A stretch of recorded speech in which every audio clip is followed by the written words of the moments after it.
ये हैं तारा और सितारा।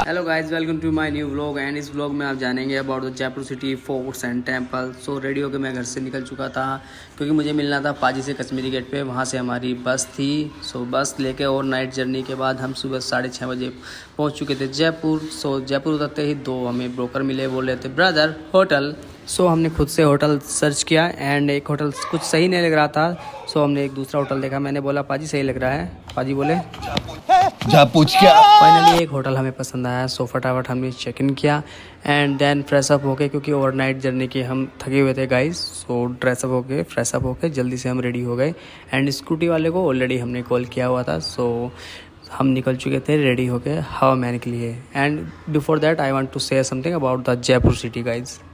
जैसे ही आप सिटी में निकलते हैं जयपुर में, सो आपको वाइब्स डेफिनेटली आना लाजमी है, क्योंकि जो भी कुछ बना हुआ है, जो आर्किटेक्ट है, जो फॉर्मेट है वहाँ का, वो एक किले की तरीके से है। और जो कलर है वो आप अच्छे जानते हैं कि पूरा शहर जो है पिंक है। 1799 में महाराजा सवाई प्रताप सिंह जी ने हवा महल को बनवाया था, जिसमें टोटल 953 खिड़कियाँ हैं, जिसमें 365 खिड़की जो है हवा महल के अंदर है। हिंदू राजपूत शिल्प कला का एक बहुत अच्छा उदाहरण है। और सवाई प्रताप सिंह जी श्री कृष्ण जी के बहुत बड़े भक्त थे, जिसमें आप देखेंगे कि बाहर से अगर व्यू देखते हैं हवा महल का, तो आपको एक मुकुट की भांति दिखाई देगा।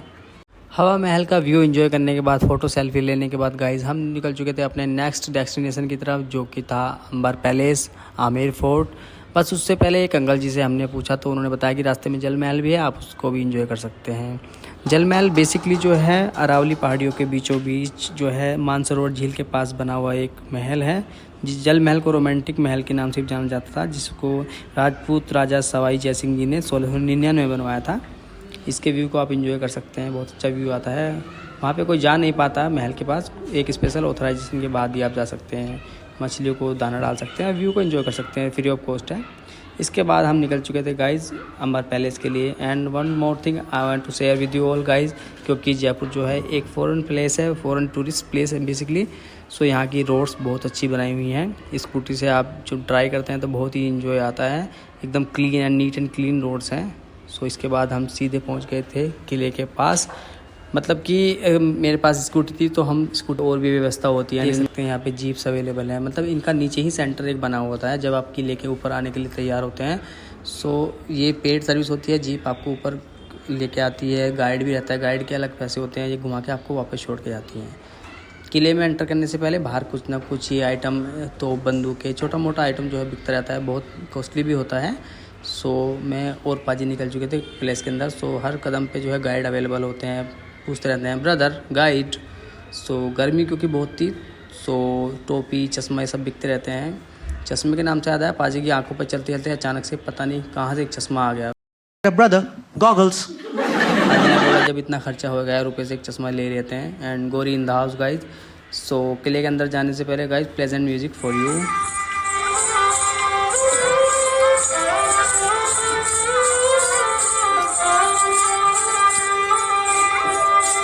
ये किले का मेन गेट है, जिसको लोइन गेट सिंह द्वार भी बोला जाता है। और यहाँ पे जैसे आप देख पा रहे हैं ऐसे ऐसे बड़े बड़े 4 कोर्टयार्ड्स हैं, जहाँ पे जो है कुछ एक्टिविटी के लिए भी अवेलेबल होते हैं। धूप बहुत होती है, गर्मी क्योंकि काफ़ी थी जब हम गए थे। सो इसके बाद सबसे पहले हमने टिकट लिया, 102 रुपये का पर पर्सन टिकट होता है। फॉरेनर के लिए अलग होता है, किड्स स्टूडेंट्स के लिए अलग होता है। सो सबसे पहले टिकट लेने के बाद अब मैं आपको दिखाता हूँ जो इसकी हिस्ट्री है, उसके बारे में मैं आपको बताना चाहता हूँ। जो अंबर पैलेस है वो बेसिकली अंबर एक पहाड़ी के ऊपर बना हुआ है, ठीक है। राजा मान सिंह, राजा सवाई सिंह, राजा मिर्ज़ा, राजा जय सिंह ने इसको बनवाया था 1592 में।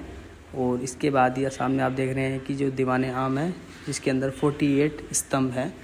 इसके अंदर यहाँ पे जो है बेसिकली जो आम जनता होती थी, उसकी कोई भी समस्या होती थी उसकी सुना जाता था। और ये है शीश महल, बेसिकली ये कांच का बना होता था। रानी को जो है अपने राजा के साथ दिन के अंदर ही तारों की छाँव में बैठना पसंद होता था, उन्हीं के लिए इसको बनवाया गया था। मसाल जब जलती थी तो सारे शीशों में लाइट फ्लो होती थी, तो एक आसमान की फील देता था वो दिन के अंदर ही। इसके साइड में एक व्यू था बहुत अच्छा, जहाँ पे आप देख पा रहे होंगे कि यहाँ पे खड़े होकर आप बहुत दूर तक का व्यू एंजॉय कर सकते हैं। और ये केसर बाग है, यहाँ पे जो है सुगंधित जो है पौधे लगाए जाते हैं। जब हवा चलती थी तो सारे गढ़ को जो है, सारे महल को सुगंधित कर देता था। और one more thing special about this thing, यहाँ पे एक जोधा अकबर की शूटिंग भी हुई है। कहने को जश्न बहारा है इश्क। पेंटिंग्स का एक छोटा सा म्यूजियम बना हुआ था जहाँ पे बहुत सारे फॉरेनर भी थे और इन फॉरेनर को देखकर मुझे अंदर से गुस्सा आ रहा था। गाइज हमारे देश का कोई नहीं हीरा लगेगा, मन तो कर रहा है तोप से उड़ा वो गुस्सा। इसके बाद थोड़े आगे बढ़े तो मिली हमें इतनी बड़ी कढ़ाई। सो मैंने पाजी से पूछा, पाजी इसमें क्या होता होगा? पाजी बोल रहे हैं इसमें घोड़ों के लिए फ्रेंच फ्राई बनते होंगे। जोधा अकबर मूवी में भी इस सीन का यूज हुआ है। पाजी कैसा लगा आपको होटल घूम कर? बहुत हमें अच्छा लगा, हमने बहुत चीज़ें देखी।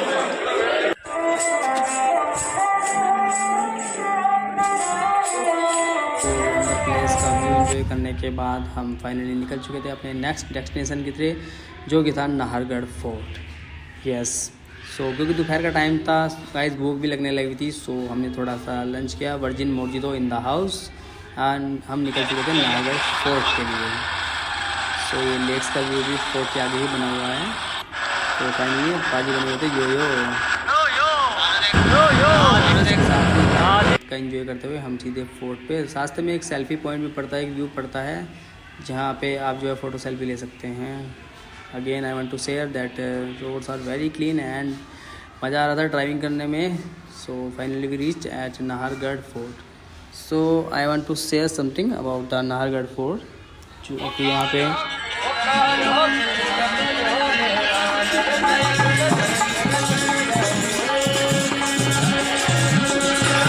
बावड़ी होती है, मतलब कि यहाँ पे बारिश के पानी को स्टोर किया जाता है जो इमरजेंसी में यूज़ किया जाता है। अभी तो इसके अंदर मगरमच्छ छोड़े हुए हैं ताकि कोई जा ना सके। सो जो नाहरगढ़ फोर्ट है वो सवाई राजा अजय सिंह ने 1734 में बनवाया था। किसी अगर आक्रमण की स्थिति बन जाती है तो वहाँ पे आके सेफ हो सकते थे। And this is the attraction of the Nahargarh fort, जहाँ से आप एक बार में ही पूरे शहर को देख सकते हैं, लाइक व्यू एंजॉय कर सकते हैं। रियल में आप देखेंगे तो एकदम हॉलीवुड वाला फील आता है यहाँ पे देखने में guys, right. And real moment के बाद जो है अभी तक हम इतने मामूली भी नहीं हुए कि कहीं पहुंचना चाहे और कोई रोक ले।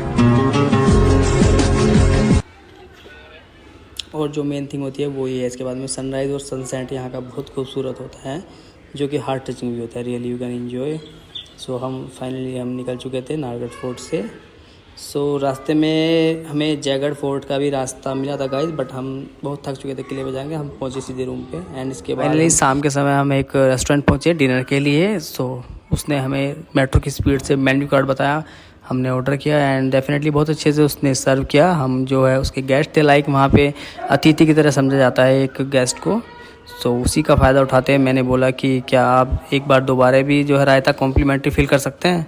तो मुझसे बोल रहा है चित्तौड़ में हम अतिथि को भगवान मानते हैं, वरना तेरा सर धड़ से अलग होता इस वक्त। फटाफट खाना फिनिश करके आइसक्रीम एंजॉय करके पेट्रोल में स्कूटी को फुल करा के हम पहुंचे सीधे रूम पे, क्योंकि थके हुए थे। पाजी को बोल के गुड नाइट, मैं गया सो, क्योंकि सुबह जल्दी उठना था, क्योंकि हमें जो है मंदिर कवर करने थे। सुबह रेडी होकर जल्दी हम निकल गए मंदिर के लिए।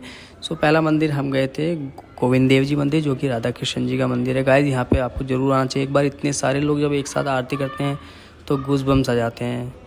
Really heart touching moment actually. आरती लेने के बाद सीधे हमने कुछ प्रसाद ग्रहण किया एंड इसके पास में ही सीताराम जी का मंदिर है, सामने जो है हनुमान जी का भी मंदिर है, जो कि लाज भी है होना। इसके बाद हम पहुँचे बिरला मंदिर। बिरला मंदिर में मोती डूंगरी का मंदिर है और एक पहाड़ी बस्ती जय लक्ष्मी नारायण जी का मंदिर है, वो मैं आपको बताऊँगा। सो सीधे चलते हैं गाइस। सो सामने की तरफ लक्ष्मी नारायण जी का मंदिर है, सामने एक शहर का बहुत अच्छा व्यू एंजॉय कर सकते हैं, और उधर साइड मोती डूंगरी का मंदिर है। पीछे आप देखेंगे बहुत अच्छी पहाड़ी है जो कि फूलों से लदी हुई है और अच्छी ठंडी ठंडी हवाएं आती रहती है यहाँ पे। So let's see. सबसे पहले हम चलते हैं मोती डूंगरी का मंदिर, जो कि गणेश जी का मंदिर है। पाजी आप थोड़े बोर फील कर रहे हैं, आ जाओ। पाजी यहाँ पे विभीषण का काम कर रहे हैं, पीछे बोल रहे इसे कुछ नहीं आता। सो सबसे पहले हम फाइनली पहुँचे मोती डूंगरी गणेश जी का मंदिर, यहाँ पे दर्शन किए एंड इसके सामने ही पंचमुखी हनुमान जी का मंदिर है गाइज, आप भी दर्शन कीजिए। यस, पंचमुखी हनुमान जी हैं ये। इसके बाद हम सीधे चल दिए बिरला मंदिर की तरफ, जो कि लक्ष्मी नारायण जी का मंदिर है। सो सामने की तरफ बहुत ही अच्छा सफ़ेद वाइट संगमरमर से बना हुआ है एंड अपने शू स्लीपर जो है सबमिट करने के बाद हाथ धोकर हम सीधे मंदिर की तरफ चलते हैं। यस, एकदम पूरा धार्मिक माहौल बना हुआ था, क्योंकि चारों तरफ मंदिर ही मंदिर थे, श्रद्धालु बहुत लोग आए हुए थे। And yes, this is the Birla मंदिर। लक्ष्मी नारायण जी को दर्शन किया, अपने दोस्त को बोला बाय बाय एंड सीधे हम भी निकल चुके थे घर के लिए। रूम पहुँचे, अपनी जल्दी से पैकिंग की एंड हम निकल चुके थे अपने रेलवे स्टेशन के लिए। चेकआउट फॉर्मेलिटी पूरी की क्योंकि हमारा रूम पास में ही था रेलवे स्टेशन के, सो हम पैदल ही स्टेशन के लिए निकल चुके थे। यस, तो फाइनली हमारी जो है ट्रेन ऑलरेडी आ चुकी थी, सो हम पहुँचे दिल्ली। मेट्रो लेके पहुँचे हम अपने सीधे रूम पे। And thank you so much for watching guys, please share, like, comment, subscribe. And next vlog about to come about walkathons and office concert. Thank you so much.